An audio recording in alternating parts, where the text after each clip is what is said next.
Yo guys, Theo here on Common Sense.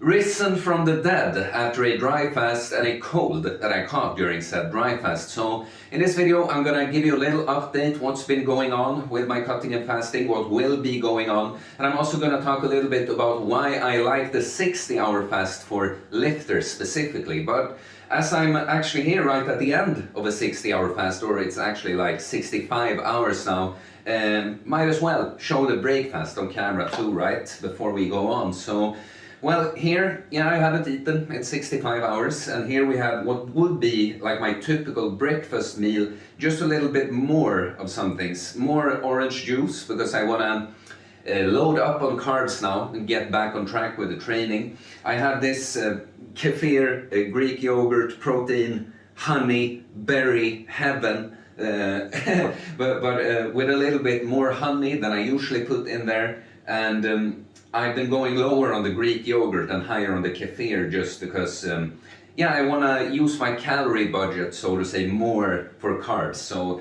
going a little bit, I don't want to use like low-fat Greek yogurt, but just mixing it with something that's less fatty, and like the ratio. I usually, when I was bulking, I had more of the Greek yogurt, and I kind of swapped the ratios. Then we have the pickles that I'm gonna start with here. Been looking forward to them so much. Have the carrot, we have the raw beef liver and some eggs, and I'm unfortunately, I don't know if you can see it, but I'm unfortunately still too much of a pussy to just eat the beef liver as it is, so I take it as a supplement with this, basically. But okay, let's do this. You don't know, this has been an unusually difficult fast. I'm gonna talk later after eating a bit about why and stuff, but it's been unusually difficult and I'm really looking forward to this. So let's start with a pickle.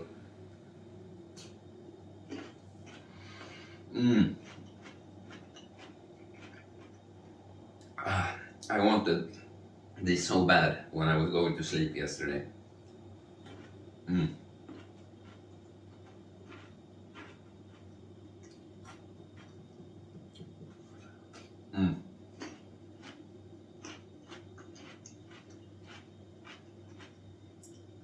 Too good, guys.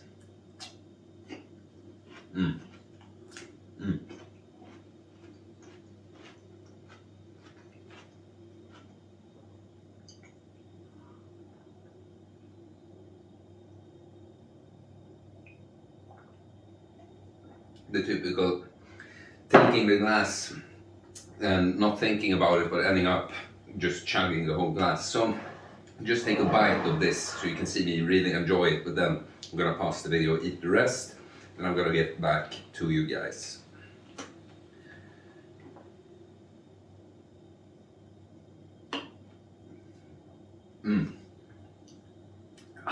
That's just too good. Okay, I'll see you soon, guys.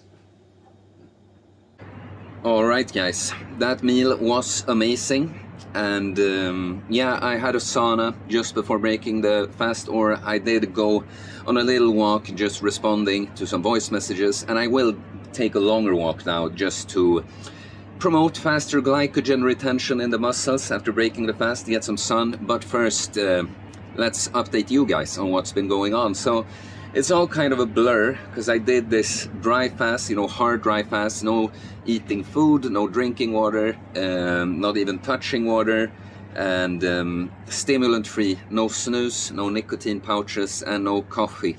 And then I got sick. So it's all kind of a blur like that. But it must have been, it's exactly 2 weeks ago since I broke the fast. And look, I got sick, which I have once before from dry fasting, and I've just concluded that the social distancing and stuff, if there's any time you want to do that, it's when dry fasting, because fasting, like many other positive stressors, is good for the immune system long term, but you see, it's always something that's like stressful for the body, right? That makes the body adapt and get stronger.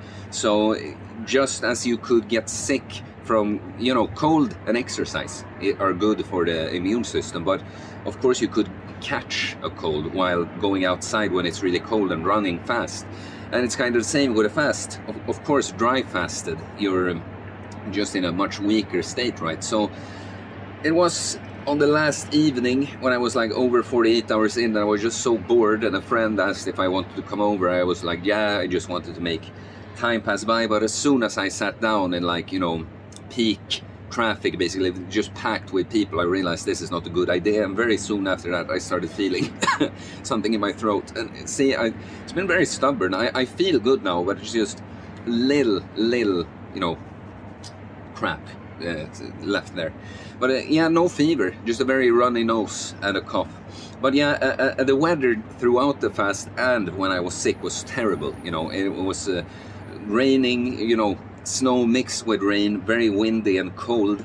And so it's not whether you want to be outside in really ever, but especially not when sick. So I've been so isolated, you know, just sitting inside waiting for it to pass, basically. But yeah, since I would have ideally wanted to get back to training, eating properly pretty soon after the fast, I wasn't gonna train, I mean maybe exercise lightly, but I have a hard workout on the day of breaking the fast. I was gonna do that the day after, but I got sick, so I couldn't. And therefore I had to just kind of push everything forward a little bit. I took some time there to recover from the being sick. I just ate twice per day, but I didn't lose that much more weight because, again, I was just super sedentary, kind of forced to by being sick and the shit weather. And by the way, I started the dry fast at 91 kilos, finished it at 84, but of course the overwhelming majority there is temporary water weight. The next day it was just like, yeah, I think it evened out during the last, you know, the days after the fast at like 89.5. So about 1.5 kilos actually lost from the fast. It did, at first I didn't lose more just eating twice, but I now, before starting, or like this recent fast that I did that you saw me break at the start of the video, in the morning, so like, you know, 12 hours fasted or whatever, I weighed 88.3. And I finished it now at like 86.5 or something like that. So we'll see where it ends up at in the end. But yeah, this fast was difficult because, you know, when I was sick, I couldn't eat a lot, you know, like I could if I wanted to, but then I would have gained weight. But, you know, ideally, even when I fast for weight loss, you know, I want to, after the fast, I want to recover properly, you know, I want to start out eating more. Like today, I'm going to eat more carbs than I usually do just to get faster back on track. But as I didn't really do that, I entered this recent fast, I guess, in a more depleted state, had not been eating all that much before. So, you know, I felt good. I didn't have headaches or anything like that. I just had an unusual amount of cravings that I usually don't have. So, yeah, I think that's due to just not, you know, not eating a lot for yeah, ever since I got sick till this recent fast. So yeah, and yeah, I did a 60-hour fast, I call it. It was 65 to be exact now, but I like it for lifters, and I'm gonna tell you why. So let's start like this. A common mistake people do with fasting is thinking like, you know, let's say just throw out 24-hour fast. What does that make you think? To many people that sounds like a missed day of eating, right? But it isn't necessarily. If you ate your maintenance calories before going on a 24-hour fast, and then after 24 hours end up eating maintenance calories on that day again, well, you just didn't eat for 24 hours, but you were in no deficit really. The same would go a 48-hour fast. Might sound like there's 2 days of eating gone, but if you ate your maintenance calories before going on it, and on the day of breaking it, it was just 1 day of one day of calories gone, right? So the reason I like, because like I mentioned earlier in the video, for someone like me who trains a lot, it's still, the amount of food, getting enough food at the right times is still very important, even when I use fasting for weight loss, right? So for instance, you know, when you go hit a heavy workout in the gym, it's not that you can just eat on that day and then you're fully recovered. First of all, protein synthesis elevated for around 48 hours after hitting a heavy workout. So to maximize the gains, it's not just what you eat on the day you train, it's even the day after that, maybe even the day after that, you're still feeding some of the gains from that workout, you know. But even if we put that aside, if you create enough muscle damage as you do when training in the gym, it's not something you can recover from just in a day. So preferably, it's not that it's the end of the world if you sometimes, you know, train, eat and start a fast on that day. I have done that a lot in the past, but to optimize recovery more, it's better to take at least one more day of eating after the last workout and then start the fast. And so what I like, since I like these, being very strict with 72 or 48, like the number, the exact number of hours you're fasting, when you're not used to it. Because like for me now, I just master fasting. I've done it enough, you know, even when it's a bit difficult, as this most recent fast was a bit more difficult, I still just know that I can pull through with it, right? So it's not the exact amount of hours that really matter, right?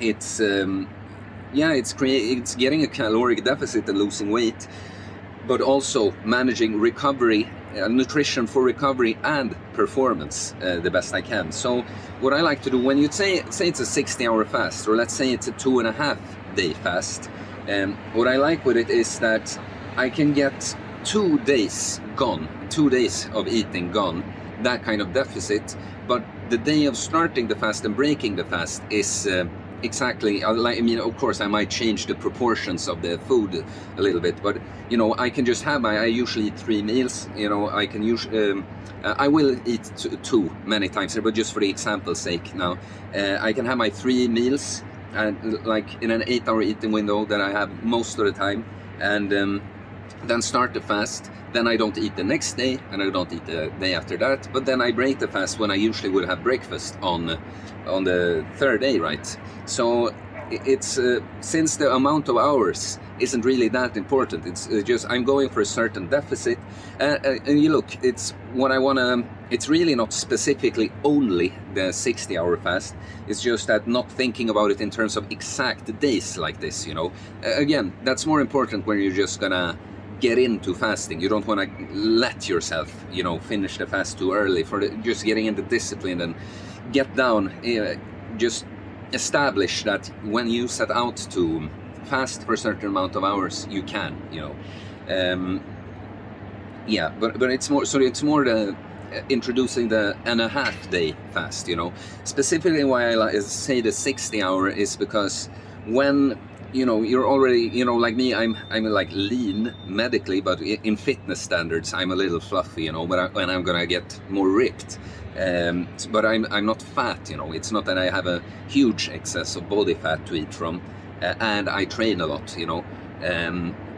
For a person like that, if you don't do the odd longer fast like I did last summer, like the week-long fast, I don't think you should go over 72 hours most likely. So the 60-hour in this format, when I talked about with 1.5 days, it's like the longest fast you can do that works out good with your nutrition too.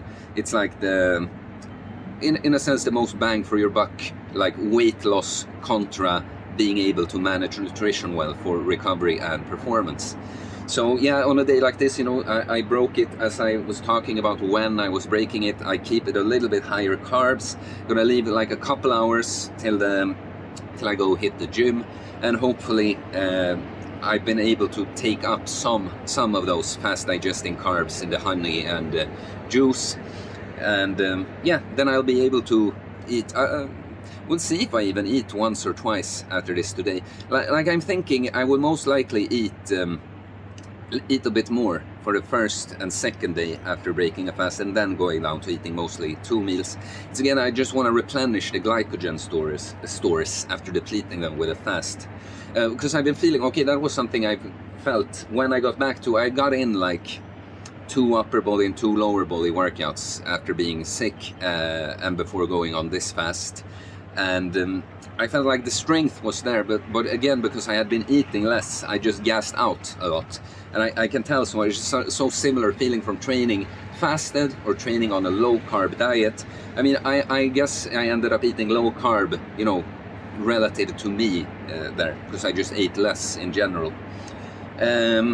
Yeah, I think that's everything I have for now. Look, going forward, there's a bunch of like little wildcard things that happen in my life, like a dinner here and there, funeral here and there, yeah, stuff like that, a little family gathering here and there. So I'm not in a position now when I can put a very like exact routine. I'm gonna have to be a bit open-ended, and I think I'm gonna keep updating you from my cut now and tell you what's going on in my life and how I choose to handle it, like to show you the more intuitive approach to things like this, that you don't necessarily need to have the exact schedule, like this is exactly how I fast, this is exactly how I train, how you know, have to adapt when you can't foresee the future completely or not plan perfectly as how you'd want to optimally if you just could do it exactly the best way, you know. So most likely now, because I felt very depleted after this fast, I'm gonna not do a fast. Like, I'm starting most of my fast right now on Sundays, just fits well. But this upcoming Sunday, I think I'm gonna skip. I'm gonna take some time to, you know, not overeat. I don't want to gain a bunch of weight, just nourish the body a bit, so that when I go into the next fast, I'm not as depleted. Most likely that will end up being a 60-hour fast as well. Oh, the last thing I can say about it is, of course, that, of course, if you do something like a 72-hour fast, like the way I think of it, for me now, if I start it in the evening and I want to go exactly 72 hours, then you know, when I break it, I'm gonna have to eat the whole lot in one sitting just to get back on track, you know, again with replenishing on the glycogen. So that's why I prefer to keep it shorter like that. Of course, it's not that a person that's more just weight loss oriented or isn't quite as advanced with the training has to think of it that way. You could just break it with dinner and you were in a bigger deficit more than just 2 days of eating, like 2 days and a few meals on the third day gone. And the same thing, you know, if you start it in the morning, then it's, in my case, if I want to fuel the recovery from the workout the day before, I have to eat the whole lot. And it's just easier to spread it out on a few meals, you know, and start it after that. But for someone, again, who is more weight loss oriented or not quite as advanced in the training, of course, if you just had a small meal as your last meal in the morning and then break it on the third day, that's fine too. But I've told you why specifically I like it. For me, like a lifter, more advanced lifter. Yeah. Okay guys, I guess I'll end this video here. Please like and comment. Good to be back. I feel a little rusty. I think I'm gonna focus a lot on you know, just keeping you in the loop with what I'm doing and teaching you one or two things through that. But if there's anything you'd like to know more about, always open for suggestions. So please leave a comment anyway. It helps more people see the channel, so I appreciate it.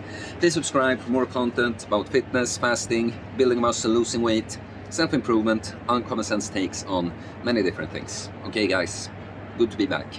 Peace.